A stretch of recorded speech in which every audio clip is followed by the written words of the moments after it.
You read the title, you clicked the thing, you're here listening now. Let me tell you why you should listen.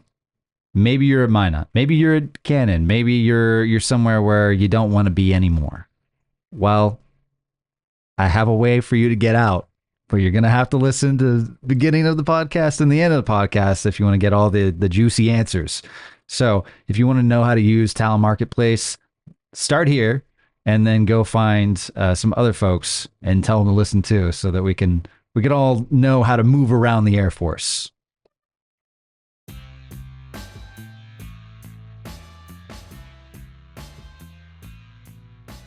My voice matches everything, so it doesn't look like I'm talking like out of sync and all that. Yeah, exactly.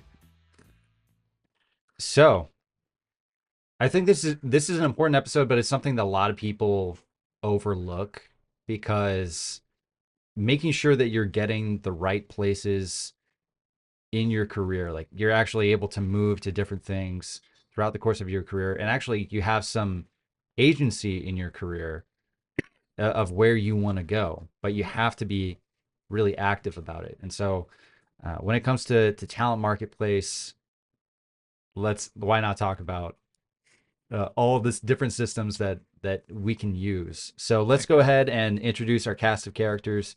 We'll start at the far end.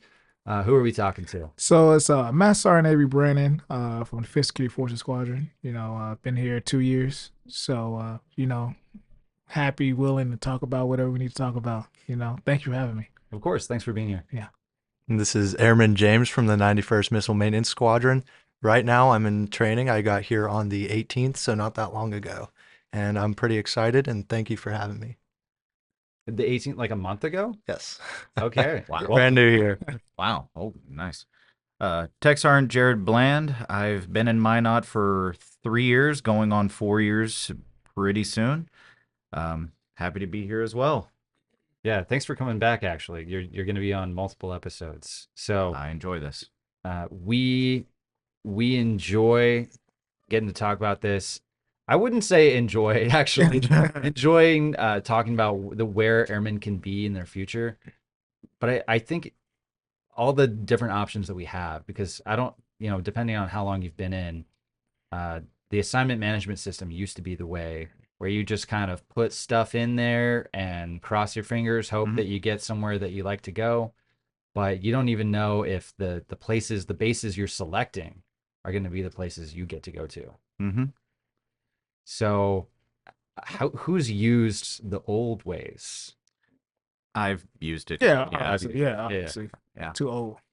Yeah. You're too I'm old. too old. Yeah. Oh yeah. Yeah, back in the when I first got in, you could actually like just choose the AFSC, then you can click the apply button every which way you wanted to go. Oh wow. And yeah, instead of putting on your assignment preferences like for postal, attaché, defense courier, all the cool sounding jobs. Sure. Yeah, you could just click forward and cross your fingers and hope you get it. Yeah. What's crazy to me is that people used to not know if positions were even available for any of those things and just go for it. Mm-hmm. Well, I mean, if you want something, it's always good to get, especially for your career, it's good to do something outside of your career. I know that sounds a little Right. weird, but when you start to be like master sergeant, you would say that it's good that, hey, I know a little bit about this job. I know a little bit about this. So Yeah, you want to be well rounded. Yeah. That's what the Air Force wants. They want individuals who are going to be diverse. So, Mhm. AMS was a unique tool. It was more about, I think it lacked efficiency at times with some of Right. the airmen, but it was effective in the sense of showing people what you could do. Mhm. It might have not been visible to all because with the Air Force sometimes with transparency and reliability and things we have to make sure people get to the right billets and things, but ultimately when it came down to showing those positions and things, you knew what was out there in the space. Mm. So Yeah, sometimes you have to know when they're going to be advertised, look at what's being advertised, and you have to know the qualifications for that too. Just because, like for me, I didn't qualify for defense attaché because I'm married to a foreign national, and they don't want someone like that Mhm. holding documents and stuff like that. Yeah, and then you had the old, the ADCs, or not ADCs, but the individuals who used to help out with the airmen to look at certain opportunities in the Mm. force. I think it's changed a little bit now because it's more or less you're relying on like first sergeants or E7s to build that repository of information for people. But AMS, it was a okay tool, but moving to talent marketplace, Sure. Oh, It's replacement. yeah, Yeah. it's replacement. I Oh. think it's fundamentally better. Oh, I wholeheartedly agree. Yeah. With AMS, you had to have two things over, then you had to cross it over and make sure it matches and Yeah. all that other stuff. But with the current system, it's nearly foolproof, in my opinion. Good web tool, and the visibility, showing where those data points or passcodes, gives commanders tools that like I said, just a unique tool to help people out to get to where they want to be at. For you, Airman James, because a lot of this is probably going over your head Yes, as sir. someone who just got here a month ago. Like having the opportunity to better select your assignments, obviously you'd want to be able to do that. But correct me if I'm wrong. A lot of these are for special duties, right? Some positions. Some yeah. positions, Some yeah. positions. Mhm. So well, someone like you applying for senior airman positions is pretty good place to go to. Okay. I've never seen any positions apply for anything lower than senior airman.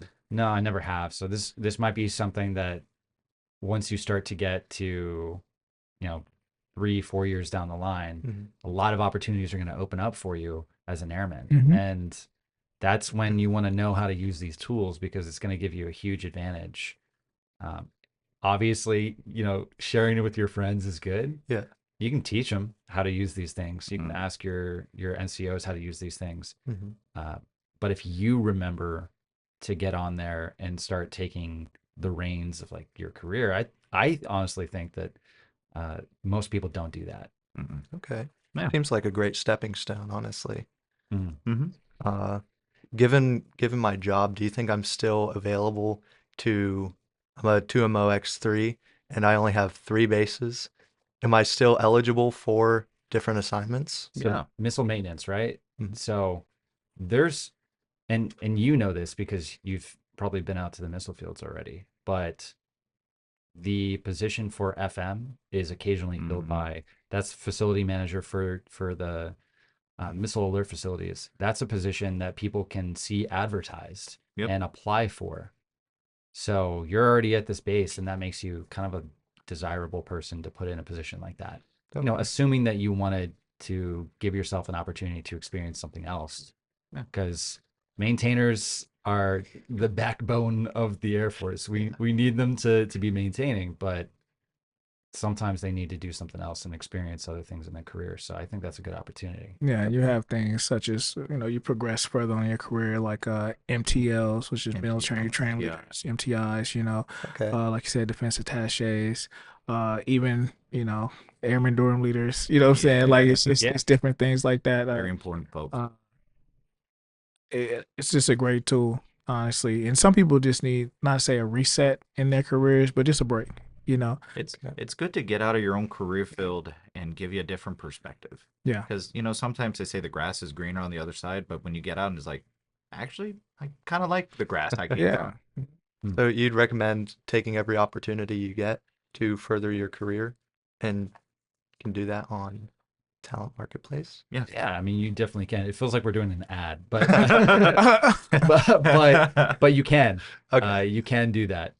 And I mean, you mentioned a few of the different things that people could potentially see on there, but what other type of stuff are people going to see? Like 365 deployments? Are they going to see? Yeah, so it really just depends. Like whoever, whatever your career field is, there's multiple different positions that career field managers are put in there, or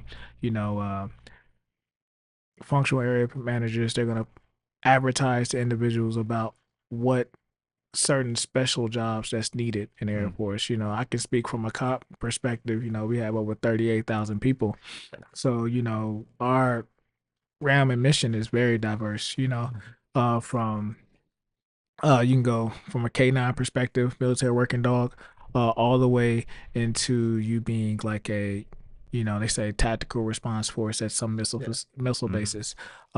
Just a multitude of different jobs are advertised on Talent Marketplace. Oh, But yeah. it's ultimately up for, airmen and some officers, right? Right. Officers are also Officers to get on these platforms and use them as much as possible because Mhm. the like I said before, the Air Force wants well-rounded individuals, right? For leadership, Mhm. that's basically what it is. It's for you to understand and how to move the force in the right way. A lot of people feel that these tools are necessary because the Air Force in itself needs to be more well-rounded. It needs to have individuals that's like I said more diverse to keep using those terms. Mhm. Mhm. Flexibility is the key to air power. Yeah, Yeah, you'll but never you're forget not wrong. the key. Those are some of the key phrases. Mm. But So, but it's also a good. I would also say to tack on that is if you see like a really cool position, then you being like an airman, be like, okay, when I'm senior airman, this is a 3-year tour, so I know in 3 years I can meet this goal. What do I need to do? And believe it or not, they even have the POC's information for some of those special assignments, so you can reach out to them. And be like, hey, I'm not quite there yet. I would really love to do this job. What would you recommend, like the training and assets and all this other stuff too? And reach out to them and build a rapport. And that also can help you get selected for jobs too. Are we available to, I guess, hold said jobs, or no? It's first come, first serve. It's qualified. it's Okay. yeah, I see. I, qualification, time in service, time in grade. Those things are I, considerations. Okay. for some White House jobs, they actually had a medical material White House job, Mhm. and nobody applied for it one time. Nope, nobody applied for it because like, oh no, it's White House job. No one, I'm not going to get it.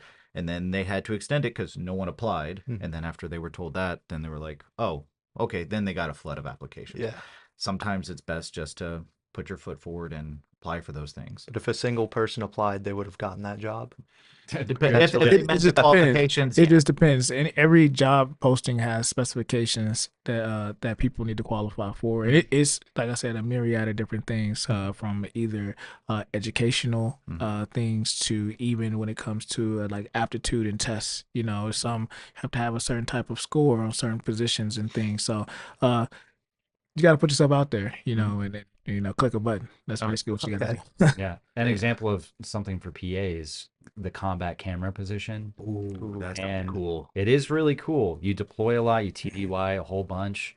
But whenever you apply for this position, I mean, you can see like, hey, we need a senior airman, we need a staff sergeant type or a staff sergeant, tech sergeant.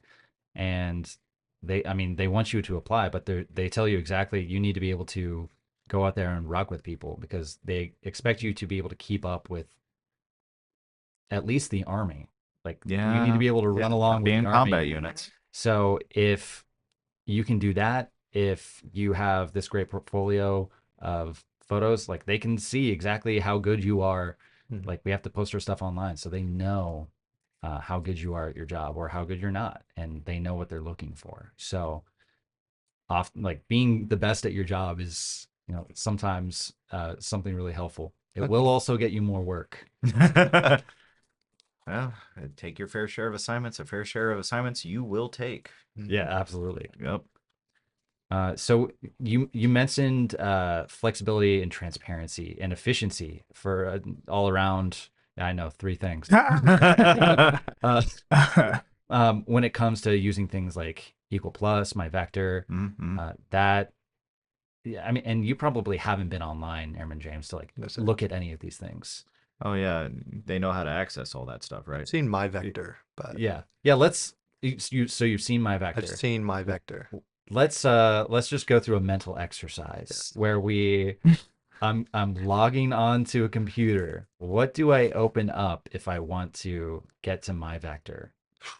VMPF.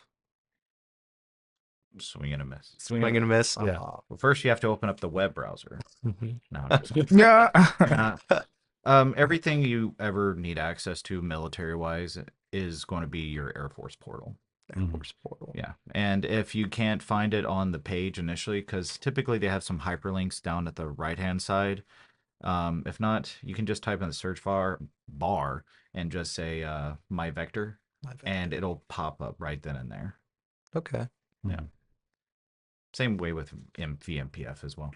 But actually, I'm pretty sure you could hit my vector from MPF, virtual MPF, because if you go to enlisted assignments, it I think it it takes you does directly. direct you now Yeah. to go to so a lot of these, that's the upsetting thing, is that I feel like I should have received emails when websites are getting, Right? when websites are getting updated.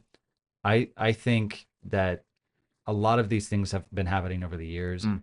I haven't really taken stock of how much it's changed over my 10 plus years of my career. Mm. Like there's been a lot of differences in how these websites have been set up.